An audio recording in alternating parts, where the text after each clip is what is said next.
It's the first time ever a Vietnamese carrier has made Adelaide a regular destination, and experts say the extra competition will drive down prices.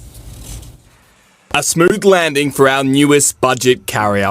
And now Vietnam feels a lot closer to South Australia. 100% would love to go there and would love to take the children. Yeah, we go to Thailand quite frequently, and I think Vietnam would be a great option. 5 flights a week will go from Adelaide to Ho Chi Minh City via Perth, offering connections to more than 120 destinations across Southeast Asia. We know South Australians have really loved going to visit Vietnam, immerse themselves in the culture and the history, but we also would like Vietnamese people to come and visit South Australia. Authorities hope, if it proves successful, Vietjet Air will scrap the Perth stopover and begin flying direct. I think they're going to test the market. They're coupling up, the two cities to sort of get the numbers initially. Tourism from Asia is already worth more than $600 million to the state every year. The government now looking to cash in on the lucrative Vietnamese market too. Already 8 international airlines fly out of Adelaide. Batik Airlines due to commence direct Bali flights later this month. Experts say the extra competition is good for customers.